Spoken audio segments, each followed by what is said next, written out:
अगर आप कोई भी काम करने जा रहे हो और आपको उस काम के बारे में पूरी जानकारी नहीं है तो आप उस काम को परफेक्टली नहीं कर सकते। आप सपोज कीजिए आप कार चलाना सीखना चाहते हैं, लेकिन अभी तक आपने अगर ये नहीं सीखा कि क्लच क्या होता है, ब्रेक क्या होता है, एक्सीलेटर क्या होता है, अगर आपने ये सब चीज़ें नहीं सीख रखी तो आप नहीं सीख सकते। सो जो बेसिक चीज़ें हैं यहाँ पे मैं कवर करूँगा, मैं आपको यहाँ पे बताऊँगा कि क्या क्या चीज़ें हमारे इंग्लिश ग्रामर में आती हैं। सो वही सब बताने के लिए मैंने इस वीडियो को बनाया, और मैं यहाँ पे ज़्यादा डीपली नहीं बताऊंगा, सिर्फ मैं ये बताऊंगा यहाँ पे क्या क्या आता है। मैं एक एग्जांपल के साथ आपको अंडरस्टैंड कर दूंगा, क्योंकि अगर मैं पूरा बताने लगा तो ये वीडियो बहुत ही लंबा हो जाएगा। तो इसलिए मैं यहाँ पे इस वीडियो को ज़्यादा बढ़ाना नहीं चाहता, और जो सारी चीज़ें वो मैं इनके सेपरेट वीडियो में बनाऊँगा। सो हमारी पहली चीज़ है पार्ट ऑफ स्पीच। अब ये पार्ट ऑफ स्पीच क्या होता है, देखिए इसमें noun, pronoun, verb, adverb, conjunction, preposition, adjective, interjection और आर्टिकल है। अब ये टोटल 9 है। कई यूट्यूबर्स ने इसे 8 भी बताया है, और ये कई बुकों में भी ऐसे लिखा, तो अपने अकॉर्डिंग से वो पढ़ाते हैं, लेकिन अत्याधिक ये 9 ही होते हैं। अब पहले 8 थे, अब 9 आर्टिकल होते हैं। जो नेक्स्ट चीज है हमारी वो है मोडाल्स। अब मोडाल्स में क्या क्या आता है, शैल है, शुड है, विल है, वुड है, कैन है, कुड है, माइट है, मे है, must, use to, need, dare, have to, ought to. अब यहाँ पे आपको सिर्फ ये जानने की जरूरत है कि इंग्लिश में मोडाल्स भी पढ़ाया जाता है। अब इसका जो एग्जाम्पल्स हैं और इनके सारे के सारे यूजेस हैं और इनकी जो प्रैक्टिस है वो मैं अगले वीडियोस में बताऊंगा। अब आ जाते हैं हमारे टाइम एंड टेंस, जिन्हें सेंटेंसेस भी कहा जाता है।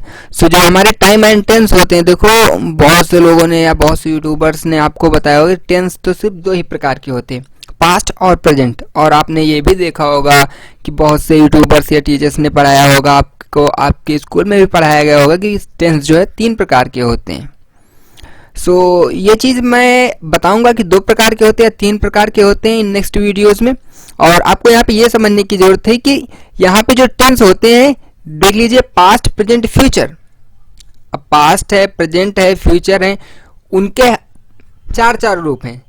Simple past tense, continuous past continuous tense, उसके बाद पास्ट परफेक्ट टेंस, फिर आ जाता है पास्ट परफेक्ट कंटिन्यूअस टेंस, और उसी तरह आपको प्रेजेंट टेंस के साथ भी यूज करना है और फ्यूचर टेंस के साथ भी।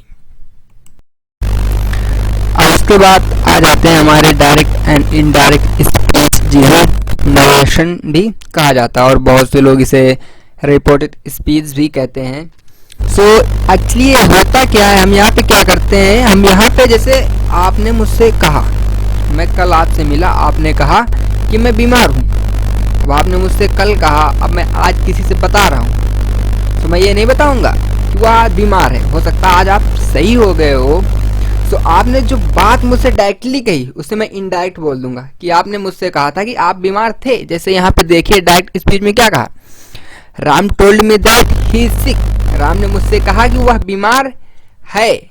सो मैं क्या बताऊंगा कि उन्होंने मुझसे कहा था, that Ram told me that he was sick, कि वह बीमार था। अब पता नहीं आज को बीमार ना हो, सही हो गया हो।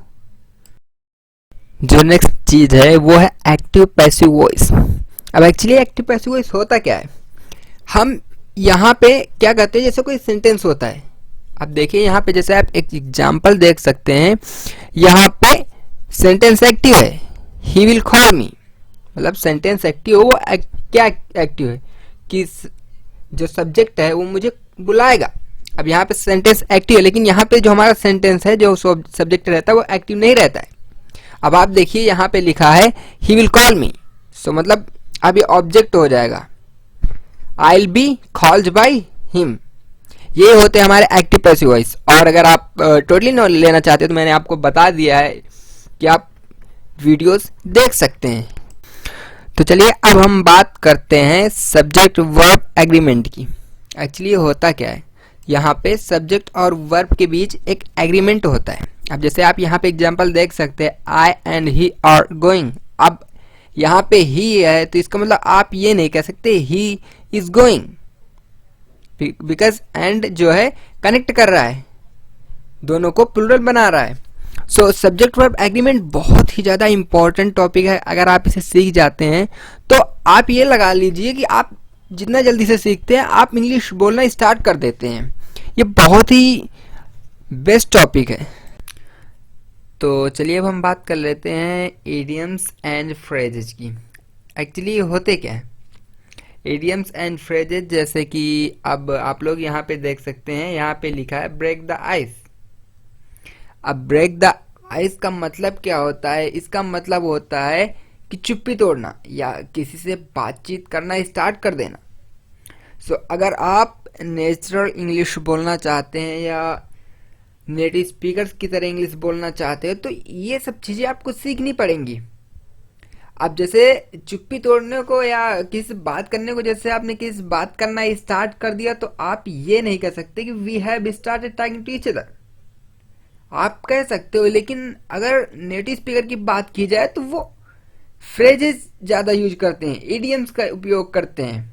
सो ब्रेक द आइस का मतलब है कि चुप्पी तोड़ना या बातचीत स्टार्ट करना। हमारी अगली चीज है सिंपल सेंटेंसेस।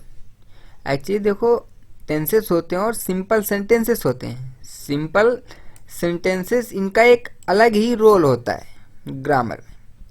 अब अगर हम सिंपल सेंटेंसेस की बात करें तो ये टेंसेस की तरह रिलेट नहीं करते। अब जैसे यहाँ पे आप लोग देख सकते हैं ही इज माई फादर। सो ये ना पास्ट का था, ना प्रेजेंट का, ना फ्यूचर का, ये सिंपल का है। सो सिंपल टेंसेस के आप वीडियो लेक्चर देख सकते हैं और वहां से और भी ज़्यादा नॉलेज आप गैदर कर सकते हैं। और जैसे अगर आप यहाँ पे देखें आई एम स्लीपिंग, अब आई एम स्लीपिंग ये सिंपल सेंटेंस है, मतलब कि मैं सो रहा हूँ, मैं कोई काम नहीं कर रहा हूँ। ये हमारे होते सिंपल सेंटेंसेस कि जिसमें हम कोई काम, जो सब्जेक्ट होता है कोई काम नहीं कर रहा होता है। अब जैसे आप ही इज माई फादर, वो मेरे पिताजी हैं, लेकिन मेरे पिताजी भी कोई काम नहीं कर रहे हैं। आई एम स्लीपिंग, मैं कोई काम नहीं कर रहा हूं, मैं सो रहा हूं।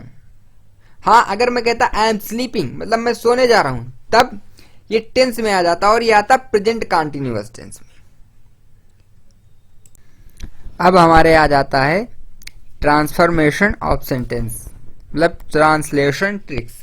यहाँ पे आप लोगों को बहुत सारी ट्रिक्स बताई जाती हैं कि कितना भी बड़ा पैराग्राफ हो, कैसा भी पैराग्राफ हो, जैसे चंदू के चाचा ने चंदू की चाची को चांदी के चम्मच से चटनी चटाई। सो आप ऐसे सेंटेंसेस को कैसे ट्रांसलेट करेंगे, उसी के लिए हम ट्रांसफॉर्मेशन ऑफ सेंटेंस सीखते हैं, ट्रांसलेशन ट्रिक्स सीखते हैं। सो यही होता है हमारा ट्रांसलेशन ट्रिक्स। तो चलिए अब हम बात कर लेते हैं एक्सक्लामेटरी सेंटेंसेस।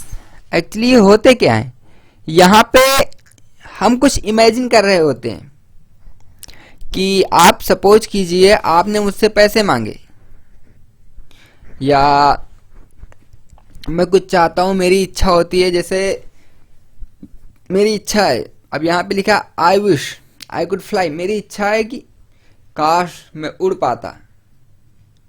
एक्चुअल में संभव नहीं, फिर भी हम इमेजिन करते रहते हैं कि काश ऐसा हो जाता, काश मेरे पास कार होती। सो जब ये चीज यूज करते हैं कि काश और ऐसा होता, तो हम उसके लिए कहते आई विश। और यहाँ पे और भी सारी चीजें हैं, जैसे हम वुड यूज करते हैं, इफ यूज करते हैं। सो यही होते हैं हमारे एक्सक्लामेटरी सेंटेंसेस। अब हम बात कर लेते हैं कंडीशनल सेंटेंसेस के बारे में। एक्चुअली ये कंडीशनल सेंटेंसेस वो होते हैं, यहाँ पे कंडीशन होती है, या हम इमेजिन करते हैं जो पहला हमारा क्लॉज होता है वो एक कंडीशन में होता है। जैसे यहाँ पे लिखा है if I had money I would give it to you, मतलब आपने मुझसे पैसे मांगे और मेरे पास पैसे नहीं है। सो यहाँ पे पहली कंडीशन है कि अगर मेरे पास पैसे होते तो मैं आपको दे देता। एक्चुअली मेरे पास पैसे नहीं है, लेकिन मेरा कहने का तात्पर्य क्या है कि होते तो मैं दे देता। तो पहली तो कंडीशन है कि अगर मेरे पास होते, और दूसरा तब मैं दे देता। सो यही होते। अब हम दूसरा एग्जांपल ले लेते हैं कि अगर आपने मुझे बुलाया होता तो मैं आ गया होता। सो इसे हम कहेंगे if you had called me I would have come there.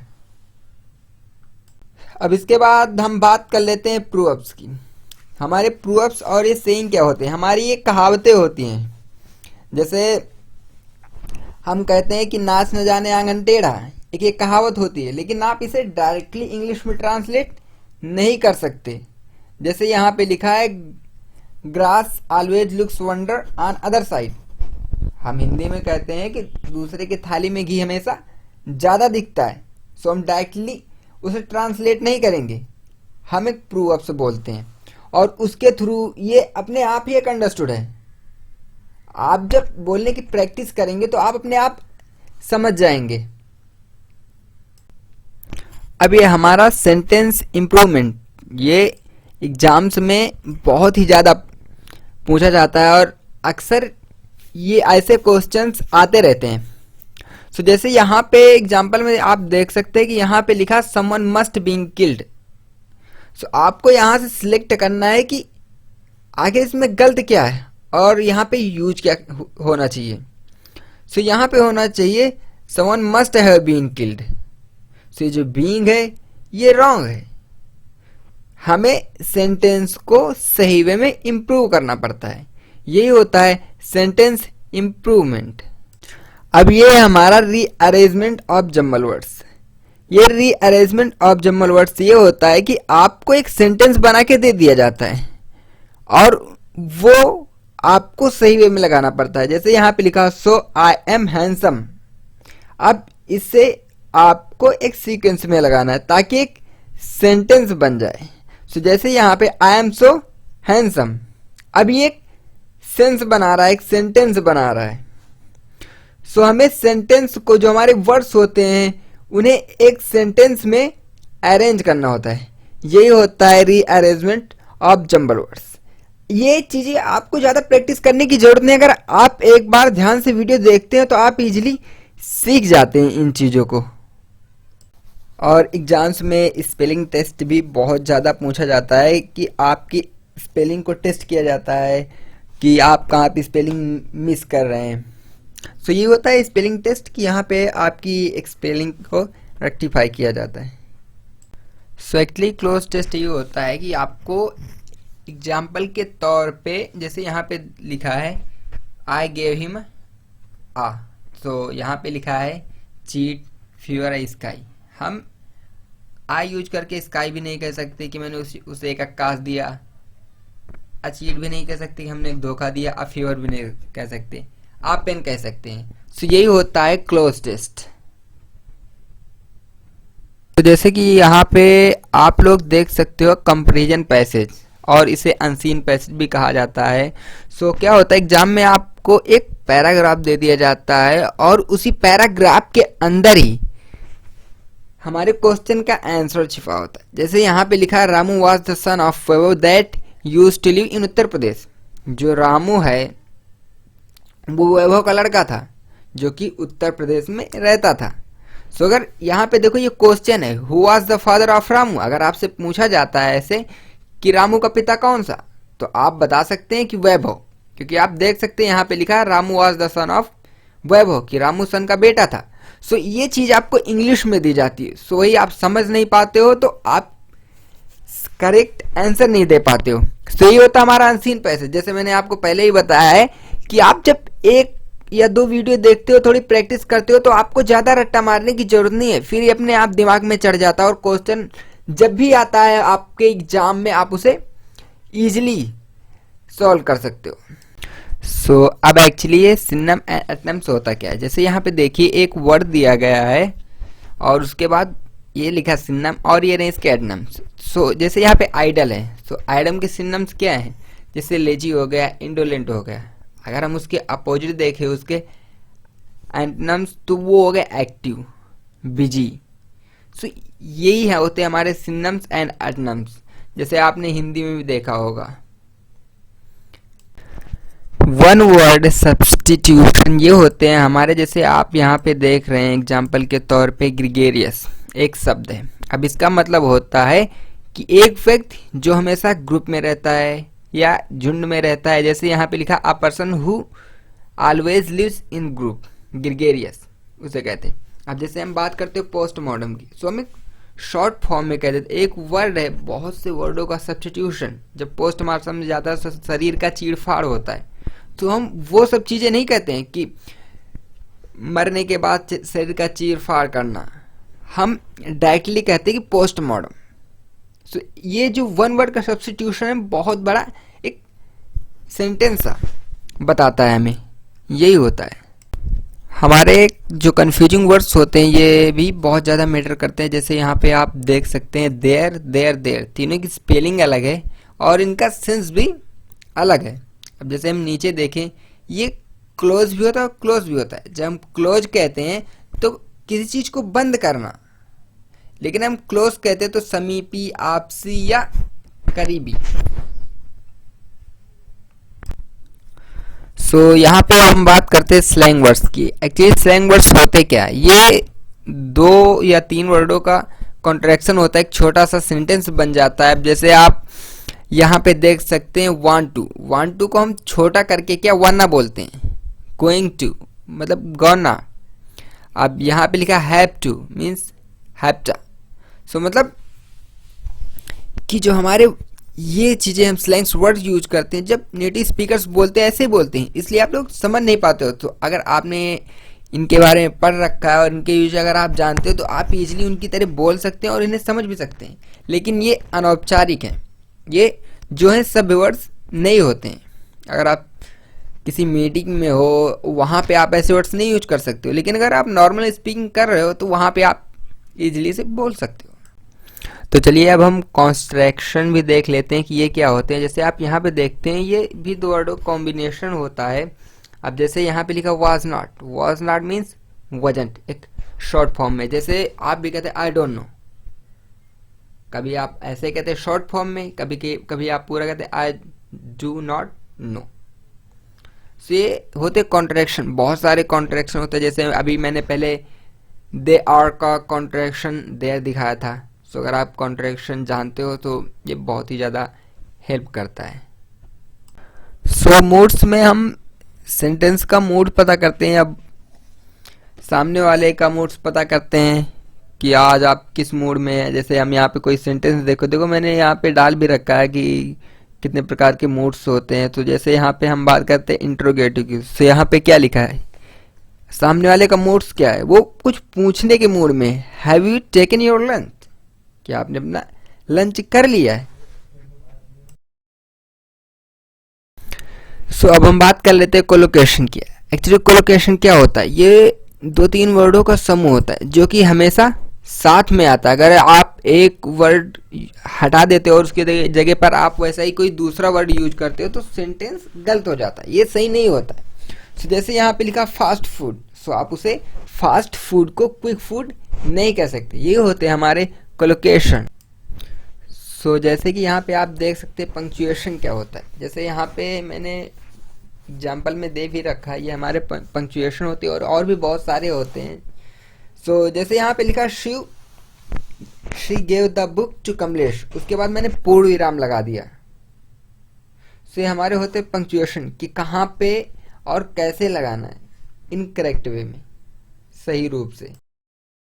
सो हम अब ये भी जान लेते हैं कि figure of speech and comparison of sentence क्या होता है। जैसे यहाँ पे लिखा है the great Khali looks as strong as ox, कि ग्रेट खली ऑक्स के उतना स्ट्रॉन्ग लगता है। जैसे हमारे यहाँ पे स्टैचू है सरदार वल्लभ भाई पटेल की, द आयरन मैन।